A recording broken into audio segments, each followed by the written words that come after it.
इसके पीछे एक कहानी है और उस कहानी का जो केंद्रीय चरित्र है उसका नाम है नार्सिसस। और नार्सिसस के नाम से इसका नाम पड़ गया नार्सिसिज्म। दरअसल कहानी दो कैरेक्टर्स की है, एक नार्सिसिस है और एक इको है या एको है जो भी आप बोलते हैं उसको। देखिए, दुनिया के सभी धर्मों में जो शुरुआती कथाएं हैं, कहानियां हैं ना, बहुत रोचक कहानियां हैं। उन कहानियों का एक पर्पस क्या होता है कि नैतिक विचार सिखाने के लिए कहानी का इस्तेमाल करें। जब आप छोटे थे, आपको याद होगा, आपके पेरेंट्स आपको कहानियां सुनाते होंगे।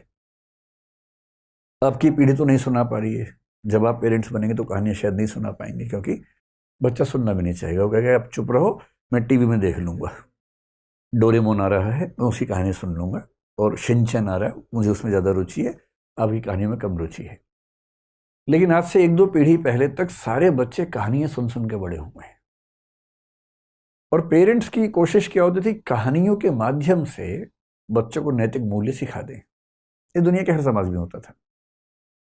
और बच्चे कई मुश्किल सवाल पूछ लेते हैं, उनका जवाब देने के लिए भी कल्पनाएं कर लेते हैं। जैसे मैं सोचता हूं कि ग्रीक समाज में किसी बच्चे ने पूछा होगा कि जैसे आप कहीं जंगल में जाके जोर से आवाज दें तो वो आवाज बार बार रिपीट होती है, बाद में एक होती है। तो बच्चे पूछते होंगे कि ये आवाज कहां से आ रही है। अब उस समय फिजिक्स इतनी विकसित नहीं थी कि फिजिक्स के बेस पे इसका आंसर आप दे सकें। तो फिर लोग कल्पनाएं कर लेते हैं। उन्होंने कल्पना कर ली कि ये जो आवाज है, इस आवाज के पीछे एक कहानी है बेटा। और वो जो कहानी है, वो कहानी ये कहानी है। तो क्या कहानी है सुन लीजिए, फिर आपको पूरा अंदाजा हो जाएगा कि ये शब्द कहां से पैदा हो रहा है। एक बहुत प्रसिद्ध लेखक हुए हैं रोमन लिटरेचर में, ओविड नाम के। उनका एक महाकाव्य आपने नाम सुना होगा, मेटामॉर्फोसिस उसका महाकाव्य का नाम है, जो सीजर ऑगस्टस के समय में लिखा गया था, यानी कि ईस्वी पूर्व 27 से ईसा पश्चात 14 के बीच में कभी लिखा गया था, मतलब ईसा मसीह के दौर में लिखा गया था लगभग। उसमें जो भाग 3 है, उसमें एक कहानी आती है, ये वाली कहानी। क्या कहानी है? ग्रीक कहानी है, ग्रीस की, यूनान की कहानी है।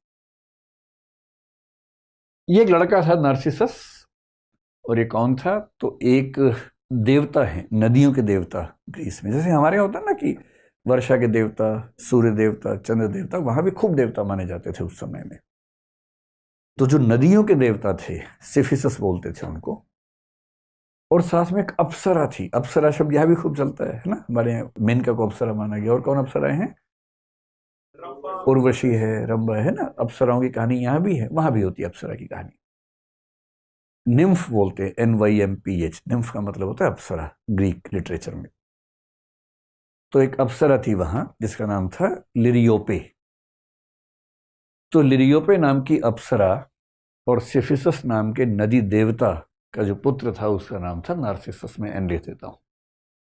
अब अप्सरा का बेटा है, देवता का बेटा, तो स्मार्ट, सुंदर तो होगा ही होगा। बहुत ही सुंदर था। हमें अक्सर गलतफहमी ये होती है कि अपनी सुंदरता की वजह हम हैं, जबकि हम होते नहीं उसकी वजह। तुक्के से मिली होती है वो, तो है ना। तो इस बेचारे को ये नहीं पता था जो आपको पता है कि तुक्का है। इतना सुंदर था कि इस पे वो गाना सूट करता है, मैं इतना सुंदर हूं, मैं क्या करूं क्या करूं। सच में सूट करता है। इतना सुंदर था कि जो इसको देखता था पागल हो जाता था। इतना सुंदर। पर जितना सुंदर था उतना घमंडी भी था, घोर अहंकारी। अब कई लड़कियां इसको प्रपोज करती थी। भाई, अगर कोई आपको प्रपोज करे, मान लीजिए, और आप नहीं पसंद करते हैं, तो कायदे से, विनम्रता से, डिसेंसी के साथ मना कर सकते हैं।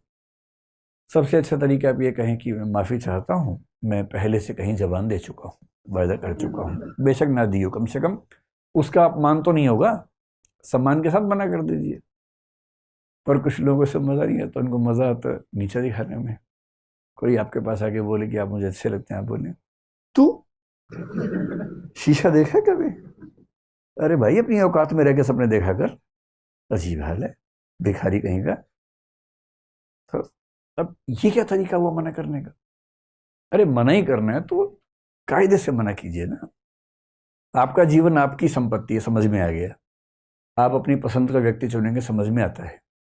पर आप किसी का भी अपमान करते चलेंगे, ये तो सही बात नहीं है। इस घमंडी लड़के को इस बात का एहसास नहीं था, खूब अपमान करता था। किसी लड़की ने आके बोला, उसको इतना नीचा दिखाता था कि तू अपना मुंह देख, कैसी है तू, ये है वो है। पर लड़कियां बेचारी उसके बाद जीना भूल जाती थी कि इतना अपमान कर दिया है, विष का घूंट पीती थी। अच्छा, एक कहानी पढ़ के लगता है कि उस समय के ग्रीक समाज में शायद होमोसेक्सुअल रिलेशनशिप्स को लेकर भी बहुत तनाव नहीं था, क्योंकि कहानी में ये भी आता है कि एक लड़का भी इस पे दीवाना हो गया था। वो लड़का बोला कि तलवार, मतलब वो आया उसके पास कि मैं आपके लिए जान दे सकता हूँ, मैं कुछ भी कर सकता हूँ, मैं चाहता हूँ आपके साथ जीना। तो उसने कहा जान दे सकता है तो जान दे दे। वो अवाक रह गया, तो उसने तलवार निकाल के दी कि ले जान दे दे भाई, इतना ही शौक है तो। उसने सच में अपनी गर्दन काट दी और मरने से पहले भगवान से प्रार्थना की कि इस आदमी को सबक सिखाना कि जितना नीचा दिखाता सब लोगों को। पर इसको एहसास था नहीं इस बात का। उसी समय एक और लड़की थी, वो लड़की एक अप्सरा थी बेसिकली, उसका नाम था एको या इको कह लीजिए। खूब अच्छा बोलती थी, बहुत सुंदर थी।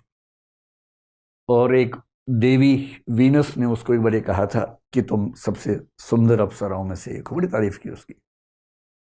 बड़ी चंचल थी, खूब बोलने में शौकीन थी। एक बार इसने क्या किया कि देवताओं के एक देवता वहां बृहस्पति नाम के, जुपिटर जिनको हम बोलते हैं, जुपिटर के साथ एक खेल कर दिया। जुपिटर की पत्नी जूनो, उसको क्या कर दिया, आजकल की भाषा में क्या बोलेंगे उसको, वो जो सोशल मीडिया में दिखता है, प्रैंक, हाँ प्रैंक कर दिया, उसके साथ प्रैंक कर दिया। तो जूनो को गलत फहमी पैदा कर दी कि उसका पति बाजार गया हुआ है, जबकि वो गया नहीं हुआ था। और जूनो गुस्से वाली थी, चिढ़ गई कि तो मेरे साथ प्रैंक करेगी, मैं तो श्राप देती हूं। तो श्राप यहां नहीं होता, वहां भी होता था श्राप, हर जगह होता है। मैं तुझे श्राप देती हूँ। श्राप कहती है, दो श्राप दे दिए। पहला, तू अपनी ओर से कोई भी वाक्य बोल ही नहीं पाएगी। और दूसरा, अगर किसी और ने कोई वाक्य बोला होगा तो तू केवल उस वाक्य के अंतिम कुछ शब्दों को ही दोहरा पाएगी। इको ऐसे ही होती है ना, तो पूरा इको की कहानी बना दी है। अब तू अपनी ओर से कोई नया वाक्य नहीं बोल सकती, और जो वाक्य बोला गया है उसके अंत के कुछ शब्दों को दोहरा सकती है, इतना ही बोलने का अधिकार तेरे पास है। उसके बाद से बेचारे सोचिए, इतनी सुंदर योग्य युवती थी और बेचारी बोल नहीं पाती है। खैर, जिंदगी जी रही थी किसी तरह से। एक दिन नार्सिसस अपने दोस्तों के साथ शिकार खेलता हुआ जंगल में गया। और जब जंगल में गया तो बाई चांस ऐसा हुआ कि अलग हो गया, इसके दोस्त कहीं चले गए, गुम हो गया। अब ये अकेला घूम रहा जंगल में, वहीं इको घूम रही थी। उसने इसको देखा, वो भी दीवानी हो गई इसकी, मतलब पागल हो गई एकदम।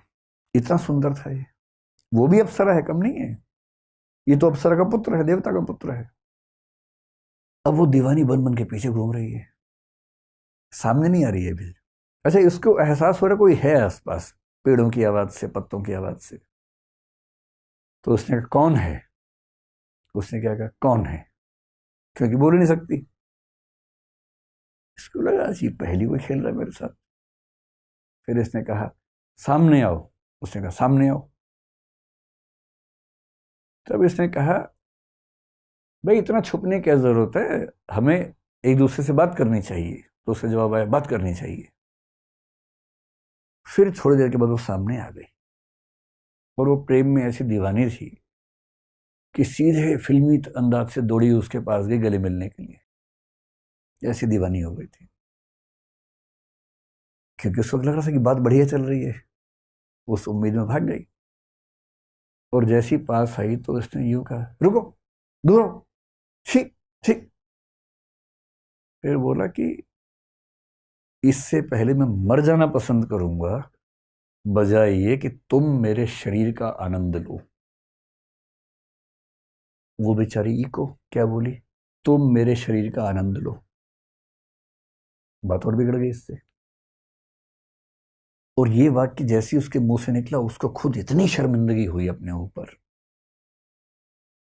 रोती हुई, खून के आंसू रोती वहां से भागी, और इसे धिक्कार के भगा दिया। उसका स्पर्निंग बोलते हैं अंग्रेजी में, धिक्कार करके भगा दिया कि अपनी औकात देख, अपना मुंह देख। जब वो रोती हुई गई तो उसकी सहेलियां जो थी अप्सराएं, वो चली गई एक देवी के पास, नेमेसिस नाम था उन देवी का। ग्रीक लिटरेचर में नेमेसिस का मतलब है रिवेंज की देवी, प्रतिशोध की देवी। प्रतिशोध की भी एक देवी है उनके यहाँ। ये सहेलियां गई, उनका कि देखो ये जो लड़का है ना बहुत बदतमीज है, इससे हमारी सहेली का दिल दुखाया है, पहले कितने लोगों का दिल दुखा चुका है, कितने लोग तो बेचारे जान दे चुके हैं इस चक्कर में, आप प्रतिशोध लो इससे। तो देवी ने कहा अच्छा ठीक है, इसका अकाउंट शुरू करते हैं। और फिर एक दिन ये फिर से शिकार करने गया तो देवी ने एक जाल बुना इसके लिए, नेमेसिस ने। और इसको प्यास लगी बहुत जोर से, पानी ढूंढते ढूंढते जब आगे बढ़ा, वहां एक पूल था, तालाब समझ लीजिए, सुंदर सा तालाब था। पर तालाब इस तरह से बना हुआ था कि उसमें कुछ कदम रख के, मतलब तालाब समझ लीजिए कि इस तरह का तालाब था। ये संभव नहीं था कि अब इसमें 2 कदम चले जाएं, बहुत गहरा तालाब था। तो यहां लेट के फिर पानी निकालने की स्थिति थी ऐसे करके। तो ये पेट के बल लेटा नीचे से पानी निकालने के लिए, पीने के लिए। और जैसे ही लेटा, इसको अपनी ही परछाई देखी पानी के अंदर। वैसे जब ये पैदा हुआ था, एक साधु को बुलाया गया था। साधु से पूछा गया कि इस बच्चे का भविष्य क्या होगा। जैसे हमारे यहाँ होता था, वहां भी होता था, बच्चे का भविष्य क्या होगा। साधु ने कहा कि जब तक ये अपने आप को नहीं जानेगा तब तक इसका जीवन बहुत अच्छा रहेगा। जिस दिन इसने खुद को जान लिया, मुश्किल हो जाएगा। और आज उसने पानी में अपने रिफ्लेक्शन को देख लिया। जैसी देखा, ये खुद दीवाना हो गया। अच्छा, इसको ये नहीं पता था कि वो रिफ्लेक्शन है। उस समय तक विज्ञान उतना विकसित नहीं था कि समझ जाए कि रिफ्लेक्शन है। उसको लगा कोई और है, पानी के अंदर का देवता है शायद कोई। ये इतना पागल हो गया, जितनी पागल इको हुई थी इसके लिए, उतना ही पागल हो गया। और सहेलियों ने यही कहा था कि इसको भी ये पीड़ा समझ में आनी चाहिए कि जब हम किसी से प्रेम करते हैं और वो जब हिकारत से बात करता है तो कैसा लगता है। अभी बेचारा उससे कह रहा तुम कौन हो दोस्त, जवाब ही नहीं दे रहा। मजे की बात है, एक लड़का एक लड़के से ही कह रहा है। और ग्रीक लिटरेचर में इस बात को लेकर तनाव नहीं है उस समय। ये फिर कह रहा है कि मैं तुमसे मिलना चाहता हूं, जवाब ही नहीं दे रहा। खूब रिक्वेस्ट कर करके मर गया, जवाब ही नहीं आता था अंदर से। अंत में बोला कि अगर तूने मुझे जवाब नहीं दिया तो इस जीवन का लाभ ही क्या है। और पीछे पेड़ के पीछे खड़ी होकर सुन रही इको। उसको खुशी हो रही है कि आज इसको समझ में आई बात। और अंत में इसने तय किया कि अगर मैं इसके साथ जीवन नहीं गुजार सकता हूं तो ये जीवन बेकार है, और उसने अपने जीवन को समाप्त कर लिया। और अंतिम वाक्य क्या बोला, अलविदा, फेयरवेल। और पीछे से इको ने क्या कहा, अलविदा। ये खत्म हो गया, आत्ममुग्धता में खत्म हो गया, अपनी ही सुंदरता को नहीं झेल पाया। इको तो अप्सरा थी, तो शाश्वत थी, मॉर्टल नहीं थी, इमॉर्टल थी। लेकिन फिर एक कहानी बढ़ाई गई कि उसका शरीर खत्म हो गया, उसकी हड्डियां बन गई पत्थरों की तरह से, लेकिन उसकी आवाज बची रही। और आज भी दुनिया में जब कोई कुछ बोलता है तो पीछे कुछ शब्द रिपीट हो तो समझ लो कि इको नाम की देवी वहां पर मौजूद है। यह है नार्सिसस नाम के बहुत सुंदर किंतु बहुत ही घमंडी आदमी की कहानी। और ये हमेशा ध्यान रखना है कि यदि आप 4 लोगों के साथ बदतमीजी से बात करते हैं तो कभी ना कभी कोई आपको भी मिलने वाला है, जीना मुश्किल कर देगा। सीखने की बात है कि किसी को पसंद करो तो ईगो की तरफ भाग के नहीं जाना उसके पास, थोड़ा सा अपना स्वाभिमान बना के रखना। और कोई पसंद ना आए तो उसको बदतमीजी के साथ, हिकारत के साथ, तिरस्कार के साथ नहीं खारिज करना है, कायदे से मना करने का भी तो तरीका हो सकता है। क्योंकि ऐसा होता है, जैसा आप सबके साथ बर्ताव करेंगे वैसा आपके साथ भी हो तो सकता ही है। इस नार्सिसिस नाम की टेंडेंसी जिन व्यक्तियों में है, उन व्यक्तियों के लिए शब्द चल पड़ा नार्सिसिस्ट, और इस टेंडेंसी का नाम चल पड़ा नार्सिसिज्म। एक शब्द मनोविज्ञान में इकोइज्म भी चलता है, और एकोइज्म उनके लिए चलता है जो बहुत कमजोर किस्म के व्यक्ति हैं, जो किसी नार्सिसिस्ट को झेलते रहते हैं, उसकी हर बात को मानते रहते हैं, टॉक्सिक रिश्तों को झेलते हैं, विरोध नहीं करते हैं, हर दुख को पी जाते हैं। ये भी बुरी बात है। और ये तो नार्सिसिस्ट की कहानी आपने देख ही ली।